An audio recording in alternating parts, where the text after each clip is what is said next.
ઓમ નમો નારાયણ. હું અરુણાબેન પી ગોસ્વામી સુરતથી તમારું સ્વાગત કરું છું અરુસ કિચનમાં.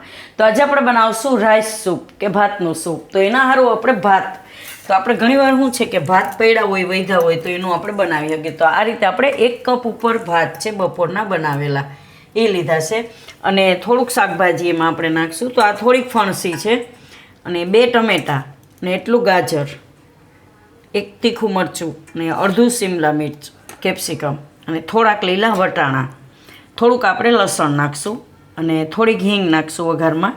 અને આ આપણે લીધો મરી પાવડર, થોડાક લીલા ધાણા, મીઠું જોવે સ્વાદ પ્રમાણે, અને તેલ જોવે આપણે થોડુંક વઘાર માટે એમ. બસ આટલી વસ્તુ, અને પાણી જરૂર પડશે. તો પહેલાં આપણે આ ભાત છે એને આ રીતની મિક્સર જારમાં લઈ લેવું.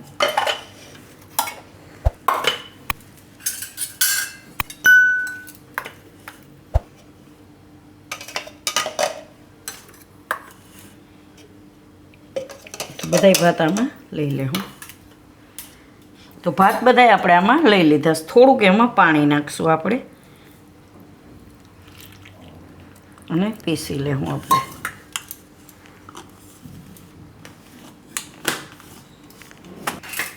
તો આને આપણે પીસી લીધા ભાત આ રીતે. તેને અત્યારે સાઈડમાં રહેવા દે અને બીજી તૈયારી કરી લઈ. તો શાકભાજી આપણે સુધારી લેવું. ગાજર, મરચું ને આ બધું. તો ફણસી આપણે સુધારી લેવું.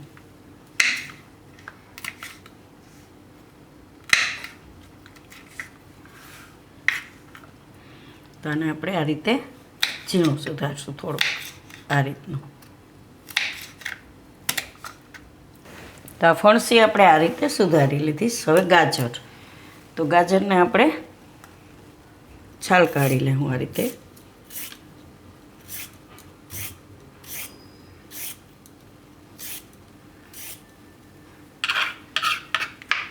અને આ લીલું મરચું, તો આની આપણે આ રીતે સુધારીશું. થોડુંક બે વચ્ચે આ રીતે ચીરો કરી અને આ રીતના થોડીક તીખાશ માટે એમ. બહુ તીખું નથી મરચું, મોરું છે.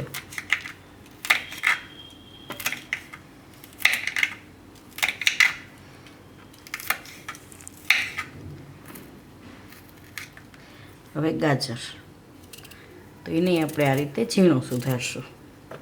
આ આપણે જેમ ફણસી સુધારી એમાં.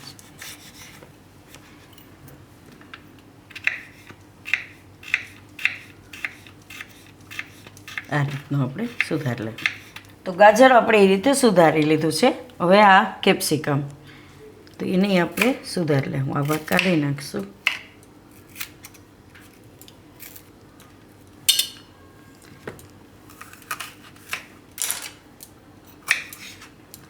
તો આની આપણે ઝીણું સુધારશું આ રીતે, બધું જેમ સુધાર્યું એમ.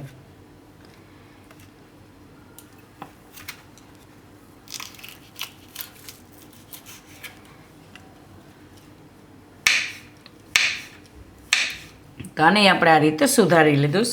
હવે ટમેટાં, તો ટમેટાને આપણે સુધારી લેવું આ રીતના. ને આ ટમેટાં આપણે દેશી લીધા, થોડાક ખાટા હોય એટલે એનો સ્વાદ સરસ આવશે. તો આ રીતના આપણે ટમેટાં સુધારી લેવું. તો ટમેટાં આપણે સુધારી લીધા છે. તો હવે પહેલાં આપણે તેલ ગરમ મૂકી દેવું. તો આ આપણે કઢાઈ લીધી, ગેસ ચાલુ કરશું. આમાં થોડુંક તેલ નાખશું. તો બહુ ઝાઝું નહીં, 2 થી 3 ચમચી જેટલું તેલ, આપણે ખાલી વઘાર કરવા પૂરતું એમ. તો તેલ ગરમ થાય ત્યાં સુધીમાં આ લસણ છે એને આપણે થોડુંક ટુકડા કરી લેવું.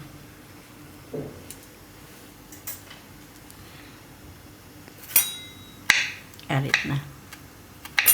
તો લસણ આપણે આ રીતે ટુકડા કરી લીધા છે, અને તેલ આપણું ગરમ થઈ ગયું છે. તો તેલમાં આપણે આ લસણ નાખી દઈએ, અને મરચાં નાખી દઈએ. થોડુંક લાલ થાય એટલે એમાં આપણે આ હિંગ નાખી દઈએ.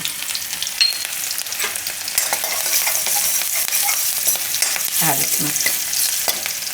હવે એમાં આ શાકભાજી આપણે ફણસી, ગાજર, કેપ્સિકમ, અને વટાણા.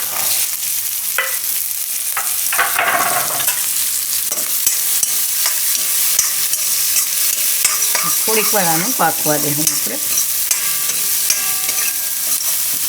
2 મિનિટ પકાવી લઉં.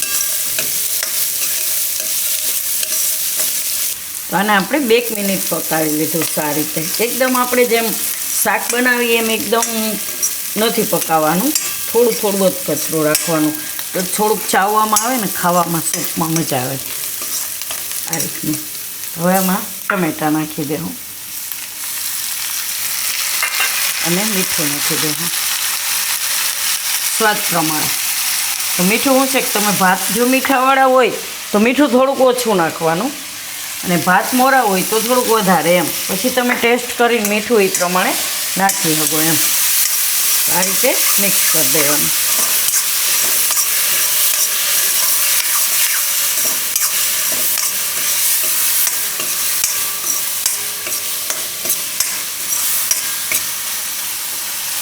આખું રીંગણ ટમેટું.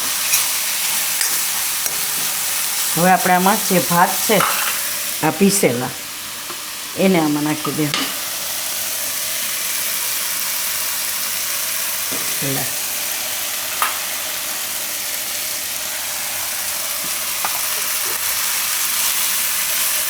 ગેસ ધીમો કરી દેવું. આમાં આપણે પાણી નાખી દેવું.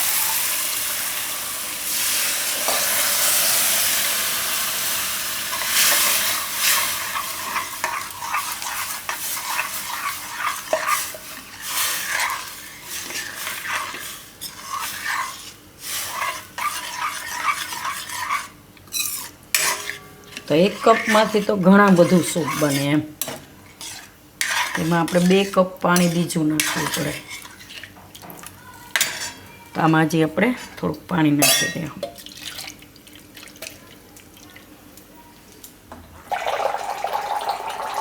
તમે પછી જેવું પાતળું તમારે કરવું હોય એ પ્રમાણે તમે પાણી નાખી શકો એમ. આમાં આ રીતે ફેરવીને બધું લઈ લેવું એમ.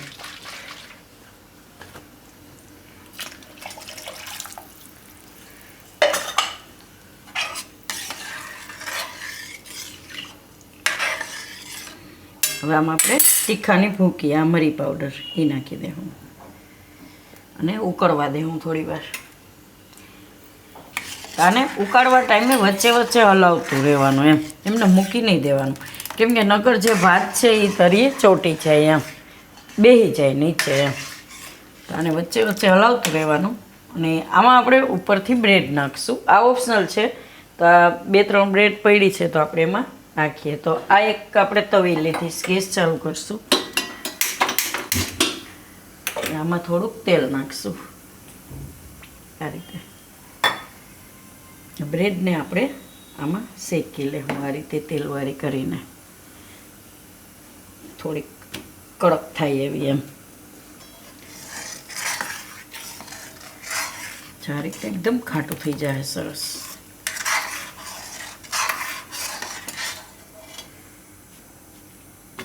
આ ગરમ થાય પછી એને એકદમ સરસ ધીમા તાપે શેકી લેવું બ્રેડને.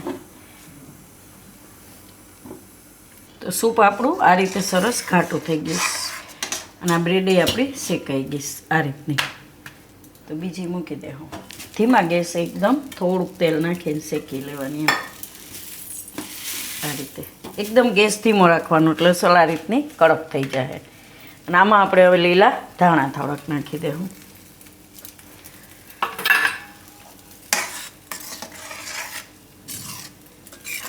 ગેસ બંધ કરી દેવાનો. હવે આ બ્રેડ છે એને આપણે થોડાક ટુકડા કરી લેવું.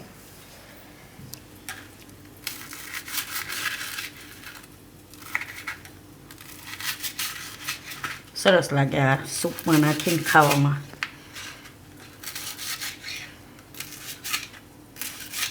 આ રીતના ટુકડા.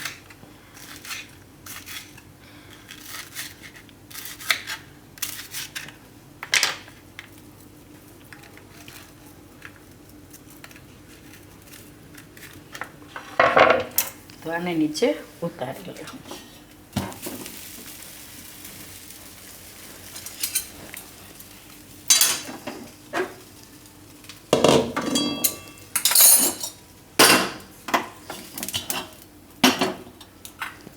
સૂપ આપણે કાઢી લેવું. આમનામાં તમે પી શકો, પણ થોડીક બ્રેડ નાખીને ખાય તો સારી લાગે.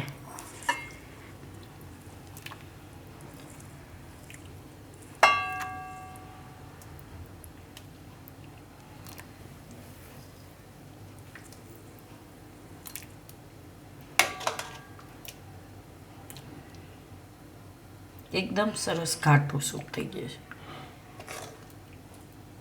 અને 1 કપ આપણે ભાત હતા એટલામાંથી જ બન્યું છે.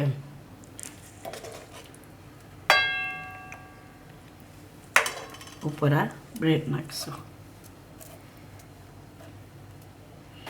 આ ઓપ્શનલ છે, તમે એમને પી શકો, પણ આ રીતે તમે પી શકો એમ.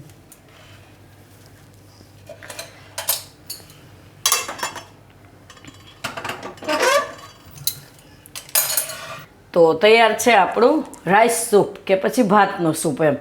તો જો તમને મારી આ રેસીપી પસંદ આવી હોય તો એને લાઇક કરજો, શેર કરજો અને મારી ચેનલને સબસ્ક્રાઈબ કરજો. અને બેલ આઇકન દબાવવાનું ના ભૂલતા. કમેન્ટ કરીને કહેજો કે તમને કેવું લાગ્યું આ રાઈસ સૂપ કે પછી ભાતનું સૂપ.